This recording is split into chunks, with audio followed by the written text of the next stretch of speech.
Welcome back to Wondering About Nature. This week I explored 5 locations, including some brand new to me, and the wildlife definitely delivered.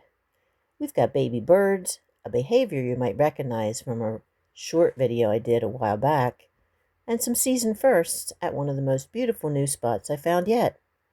Let's get into it.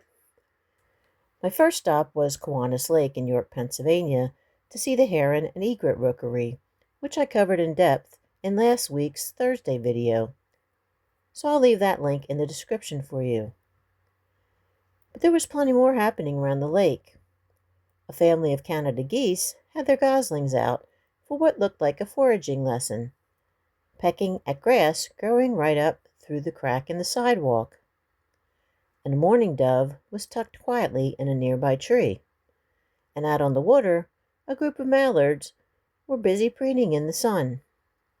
A lovely start to the week.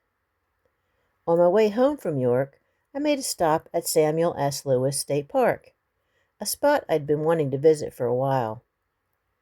The hilltop trail starts at a stunning panoramic view. The Susquehanna River, the valley spread out below, and the towns in between. It's a beautiful reminder of why I love this region so much. While I was on the trail, a great crested flycatcher was perched in a nearby tree, watching patiently for passing prey.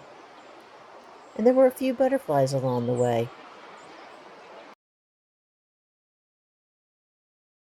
Next up was Woods Edge Park in Lancaster County, where I found a double-crested cormorant doing something that might look a little strange if you haven't seen it before.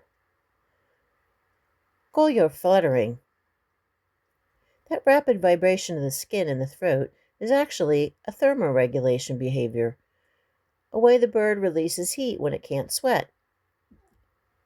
You might recognize it from my short about great blue herons doing the same thing. I'll link that at the end of this video.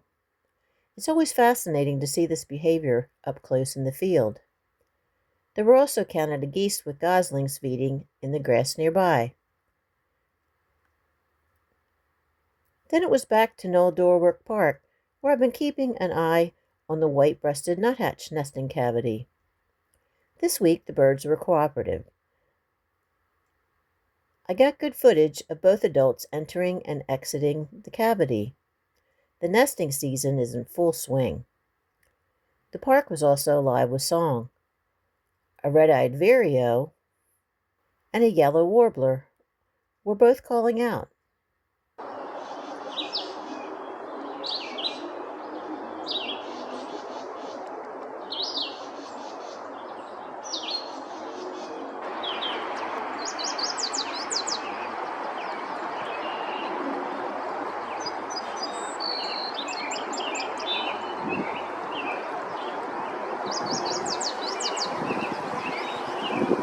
But the real surprise was an eastern cottontail, a very young one, tucked in the clover just a few feet from the trail, quietly nibbling away. It's always fun to see how much wildlife you can find when you slow down and look. And saving the best for last, my favorite stop of the week, the Sterling Conservancy, part of the Franklin and Marshall College campus right here in Lancaster. The trails take you through woodland, along a beautiful wetland boardwalk, and down a quiet old dirt road. I recorded both male and female Baltimore Orioles. That flash of brilliant orange in the canopy never gets old. A northern House Wren was in full song,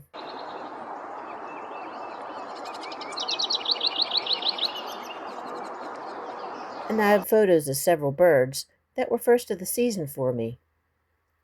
I'm already planning a dedicated feature video about this location. It's definitely earned it. That's a wrap on this week's Rewind. 5 locations, so many great moments. If you missed Thursday's long video on Kiwanis Lake Rookery, I'll link it in the description.